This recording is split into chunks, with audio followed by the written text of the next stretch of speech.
believe we're going to get into the Chris Cooley comments yesterday about Dwayne Haskins and his chances of retaining the starting quarterback job with the Washington Redskins going forward. There's been a lot of talk about Kyle Allen coming in, the new regime trading for him, having experience with him prior in Carolina. Now he's here in D.C.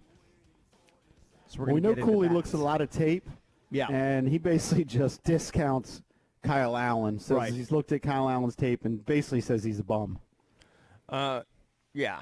Well, he's actually also saying, look, he's not saying he's sold on Haskins either. He just says he watched Allen and he thinks that Haskins is better. And he also thinks that there won't be a real competition, that it's Dwayne's job, it's Dwayne's job.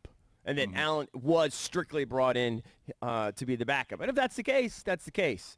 I think unless Haskins completely wets the bed in training camp and the preseason games, he's going to be the starter. He's just far more talented. Correct. He should be. He should be. And especially, we talked about it over the weekend. I'm sure you guys touched on it a little bit too. If he's brought in here simply to be the backup, and it's not even it doesn't even matter the way Cooley says, then he's got nothing to worry about. But if they say, you know what, this is a real competition, and we're just going to play the best man, then I think he might have an issue.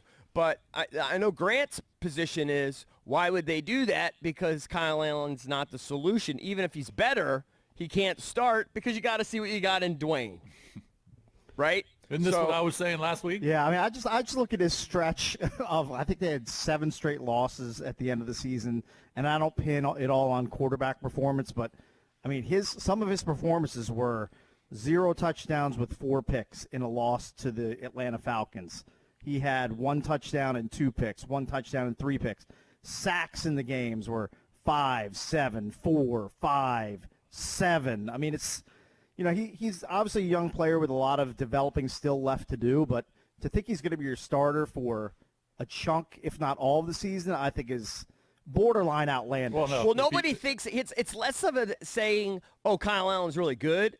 It's an indictment on Haskins. Correct. You know what I mean? No one thinks Kyle Allen was brought here to be the starter. I don't think anybody thinks that. They're just saying, I'm not real sure that Haskins is that good.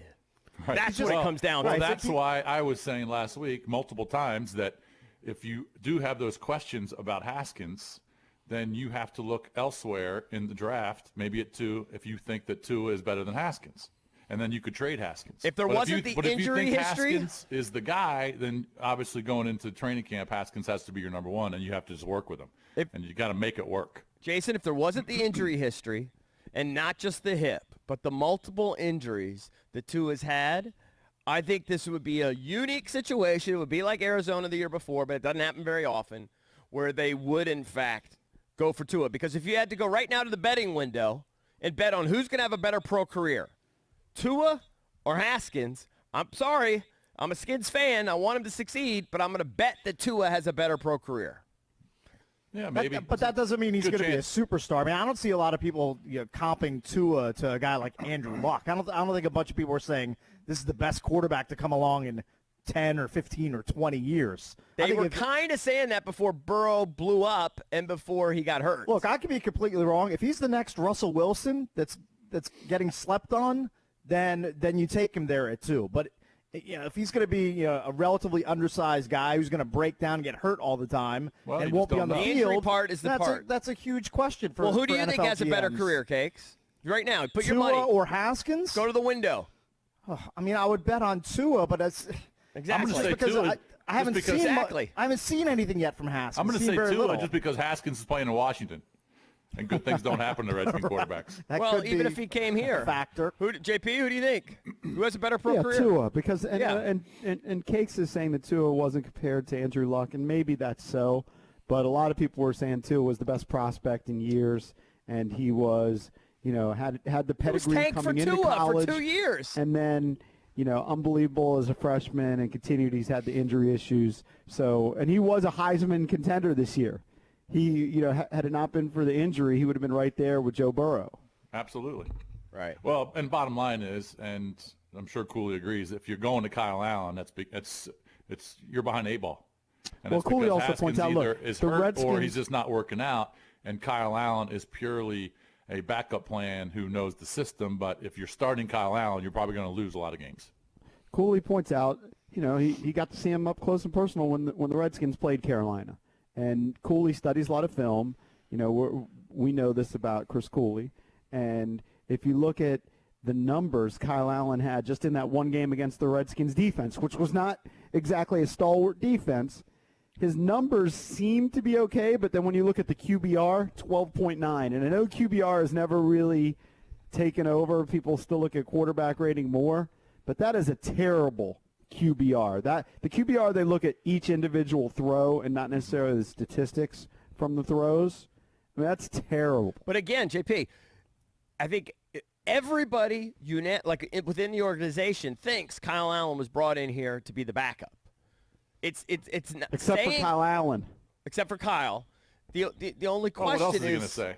is Haskins actually good enough, though, to actually hold him off? That's what it's about. It's more I about think so. Haskins than it is about Allen. Well, if he's not good enough to hold him off, it was a disastrous 15th overall pick. by the 100%. Redskins. Of course. Yeah, I mean, 100%. If you look later into Cooley's comments in the piece I read, Cooley says he doesn't even think that Haskins was necessarily a first-round pick. Right. But he thinks he might succeed and he might have a nice career. But Cooley could be right. There are quarterbacks who are overdrafted in every single draft. Yeah. Think about guys like Christian Ponder and E.J. Manuel. I mean, those guys are first-round picks. Blaine Gabbert. I mean, the list is long.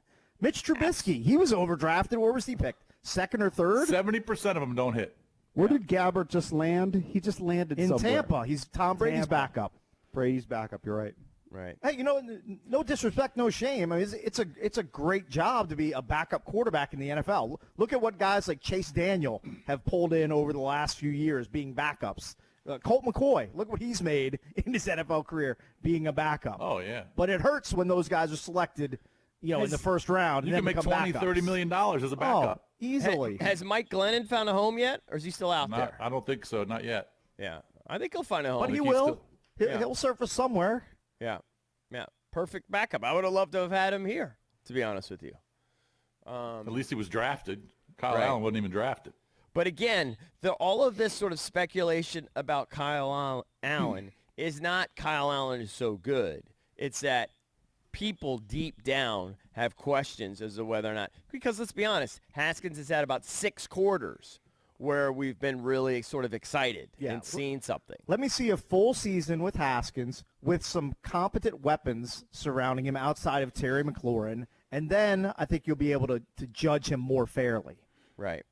It's unfair. I mean, I think it sucks that quarterbacks are given, a dozen starts or so, and then we all decide if they're good or not. It's not fair. He was throwing the ball to Hale Henches and Jeremy Sprinkle. Yeah. And guys who are like camp fodder bodies on a lot of teams, but they were forced into action to play for the Redskins last year.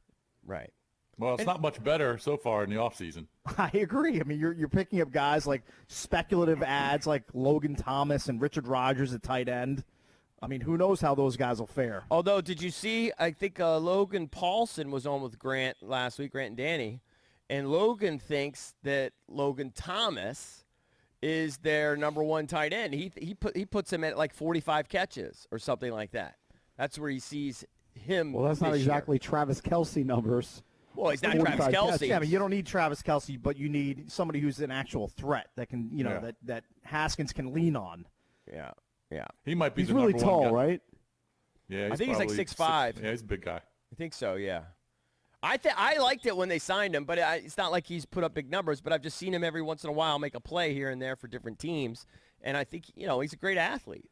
Here's the thing as we discuss the Kyle Allen versus Haskins thing, and if you want to chime in, 800-636-1067. I agree with EB. What Cooley said was less of an endorsement of Haskins, more of an indictment on Kyle Allen, which brings me back to the decision to bring him in. I understand that Ron Rivera and Scott Turner, who's the offensive coordinator, are familiar with him. He knows the system and all that sort of thing. But I just went and looked at the free agents, so at least this list, which I looked, did have Glennon as still out there. Mm-hmm. I was maybe the only junkie. I was intrigued by the Cam Newton option, and to me, Joe Flacco's a better option as a backup. probably commands more money, but I just don't know that they made the right choice by bringing in Kyle Allen. Well, if you bring in Cam Newton, he's not coming in as a backup. Fine. Survival of the fittest. You know what? If Dwayne Haskins is going to be legit, beat him out at some point. Well, then you're totally then giving you're punting. up on Haskins. Yeah, you're punting Haskins. Because Okay. Haskins can't you know what I'm develop for? as a backup. I'm for winning games. That's what I'm for. Who's better? Cam Newton is better, but he's also a headache. He's a headache. He's a headache who the after head you coach drink- has dealt with before. You know what? You get less of a headache if you drink 12 bourbons and then maybe- get up early. And there's no guarantee that you're getting the Cam Newton MVP type Cam Correct. Newton. Of course you're And not. if he's not rushing the ball for 700 yards, he's not worth being your starting quarterback. And Okay. by Well, the if it way, doesn't work JP out, then Haskins hopefully has been working on his craft and would fit in. Yeah, but but you know JP, what's you done should- is done. They brought in Kyle Allen. To me, he's a backup. JP, it should tell you what Ron Rivera really thinks about Cam Newton, where he didn't even think that was a possibility. Right. I mean, he knew that Cam Newton would ultimately be released. He knew that he could add him to this Redskins He wanted squad to go if in a he totally wanted different to, direction. and he didn't. Listen, they want to give Haskins the opportunity to win the job and be off and running. They don't want to be in the business of having to waste a pick on a quarterback. And here's a crazy thought. This is wacky. I know this is out of left field. Maybe Ron Rivera actually has a 3 to 5 year plan to rebuild the Redskins. And Well, to he's make certainly them not trying to competitive. win right now. Right. I Not- mean, this not is by not what they gonna- did in the offseason. This is not going to be a playoff team in 2020. Everybody knows that. Maybe you actually build something instead of plug all the leaks and try to eke out 5 or 6 wins. God forbid you build something from the ground up and try to make it competitive year in and year out. Maybe that's actually his plan, Right. Well, I mean, which would be a welcome change here in D.C. I wouldn't say Ron Rivera is going into the season thinking I'm not a playoff team. Oh, I think- mean, I think- if you got a few road sodas in him, he would tell you this is not going to be a playoff team in 2020. Maybe not, but he's not going into the season thinking, okay, we're just rebuilding this year. No, but I mean, they're adding playoff teams. He might be. The Steelers would have been in the playoffs last year with this current system with a third-string quarterback from a Yeah, D3 but school. He still might be thinking, it's kind of crazy to think I'm going to get this team to You don't the have to win a playoffs. ton of games to get to the playoffs now when they're adding these teams. It's Right, but true. you got to win at least 8. Yeah, okay. He might think he can get 8. You think you can get 8 out of this roster? How I many- don't, but he might think that.